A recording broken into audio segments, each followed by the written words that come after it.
Assalamualaikum warahmatullahi wabarakatuh. Selamat pagi. Apa kabar semuanya para mahasiswa? Semoga kalian semua dalam keadaan sehat walafiat. Baiklah, kita akan melanjutkan pertemuan yang ke-13 pada mata kuliah dasar-dasar kesehatan lingkungan, masih bersama dengan Bapak Eri Arman SKM MA. Mudah-mudahan semua mahasiswa dalam keadaan sehat walafiat. Oke, pada pagi hari ini kita akan kembali melanjutkan perkuliahan kita. Pada pertemuan yang ke-13 kita akan membahas pengelolaan limbah cair dan ekskreta. Silakan kita lihat di slide yang pertama. Kalau kita berbicara limbah cair, tentu kita akan bicara definisi. Apa sih definisi limbah cair? Cairan buangan yang berasal dari rumah tangga, kemudian industri, dan tempat-tempat umum lainnya, yang kesemuanya itu mengandung bahan atau zat yang dapat membahayakan keberlangsungan kehidupan manusia serta mengganggu kelestarian lingkungan. Berikutnya, berdasarkan peraturan pemerintah nomor 18 tahun 1999,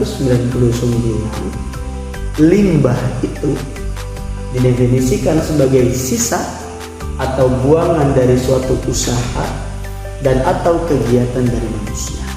Kalau kita lihat dari definisinya, berdasarkan PP nomor 18 tahun 1999, ternyata limbah itu didefinisikan sebagai sisa atau buangan dari suatu usaha ataupun juga kegiatan manusia.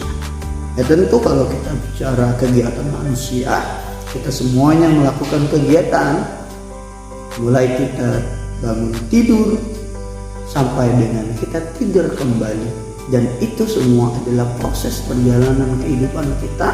Dan ketika kita melakukan kegiatan, tentu ada sesuatu yang akan kita hasilkan. Nah, berdasarkan sumber penghasilnya, air limbah berasal dari berbagai jenis kegiatan seperti perumahan, kemudian yang kedua industri, yang ketiga pertanian, dan yang terakhir adalah perkebunan. Kita lihat slide berikutnya. Air limbah rumah tangga.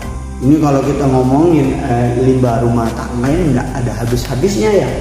Kalau kita lihat misalnya tinja feses, siapa sih yang tidak hari ini menghasilkan tinja atau feses? Semua kita melakukan yang namanya makan minum setiap harinya. Mulai dari kita mengambil makanan, kemudian kita masukkan ke dalam mulut kita, melewati kerongkongan kita, kemudian diolah metabolisme lewat tubuh kita, dan pada akhirnya kita akan menghasilkan tinja. Kemudian kalau kita lihat air seni atau urin, tiap hari kita butuh minum. Siapa sih yang tidak butuh minum? Ketika kita minum, maka kita juga akan menghasilkan sisa makanan berupa air seni atau urin. Kemudian yang ketiga, gergaji.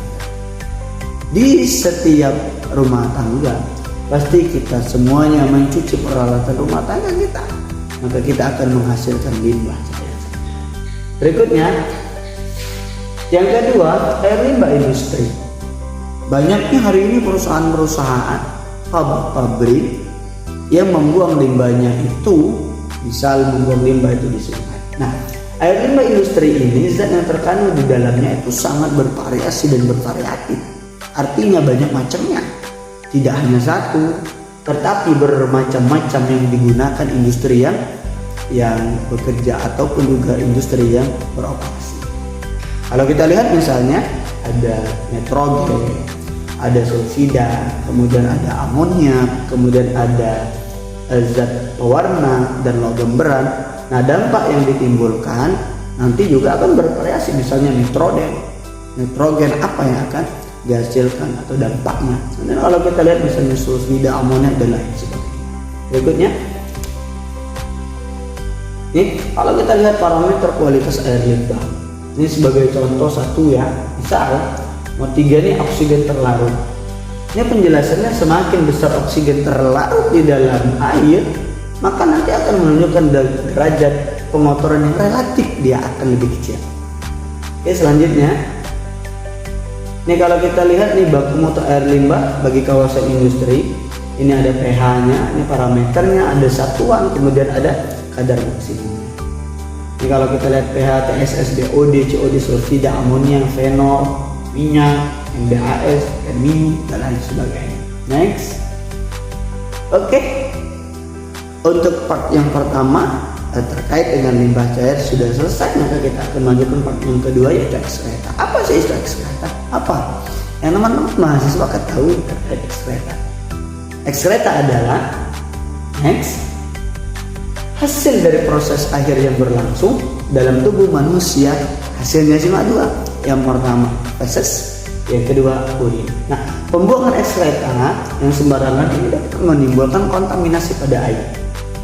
Tidak hanya pada air, ternyata pada tanah, dan akan menjadi sumber infeksi yang akan mendatangkan bahaya bagi kesehatan. Waterborne disease. Selanjutnya, penyakit yang dapat ditimbulkan oleh pembuangan ekskreta adalah tifoid, paratifoid, kemudian disentri, diare, kolera, hepatitis, dan beberapa penyakit infeksi lainnya. Selanjutnya, pengelolaan ekskreta tentu ketika kita ngomongin manusia akan menghasilkan ekskreta, tentu harus dilakukan pengolahan. Pengolahan dapat dilakukan pada on-site, off-site, ataupun community on-site. Berikutnya, yang pertama on-site. Kalau kita lihat ekskreta ini ditampung, ditampung, dan setelah ditampung kemudian diolah pada jamban yang berada di sekitar rumah pemukiman kita. Yang kedua, off-site, ekskreta dialirkan ke tempat, dialirkan ke tempat pengelolaan untuk apa? Mengalami pengelolaan pada proses selanjutnya. Yang ketiga, community on-site, dilakukan pada sekelompok komunitas secara kolektif. Nah, inilah tiga pengelolaan ekskreta. Selanjutnya, ekskreta ini juga harus dibuang dalam zaman yang sehat, tidak mengotori permukaan tanah, kemudian tidak mengotori air tanah, tidak dapat dijangkau oleh serangga, dan tidak menimbulkan bau, kemudian mudah digunakan dipelihara sederhana desainnya. Pengelolaan ekskreta ini dapat dilakukan dalam septic tank. Mengapa di sini dijelaskan tidak dijangkau oleh serangga? Serangga misalnya dia melakukan interaksi dengan feses kita, dengan urin kita, kemudian serangga itu berinteraksi dengan kita manusia, maka saat itu dia akan membawa berbagai sumber penyakit. Pengelolaan ekskreta ini juga dapat dilakukan melalui septic tank. Kemudian dalam septic tank ekskreta akan dikonversi secara anaerobik menjadi biogas campur dengan gas CO2 dan metana. Selanjutnya, mahasiswa sekalian, untuk penjelasan hari ini dari Bapak cukup sekian, dan Bapak menekankan kepada para mahasiswa, ayo kita jaga lingkungan kita sadari betul betapa pentingnya kita menjaga lingkungan kita. Untuk berikutnya kita akan coba untuk diskusi. Bagi para mahasiswa yang ingin bertanya, nanti Bapak persilakan, dan di akhir nanti pertemuan Bapak akan memberikan tugas berupa diskusi kelompok. Nanti silakan untuk membagi kelompoknya masing-masing. Terima kasih atas segala perhatian. Mohon maaf atas segala kekurangan. Wassalamualaikum warahmatullahi wabarakatuh.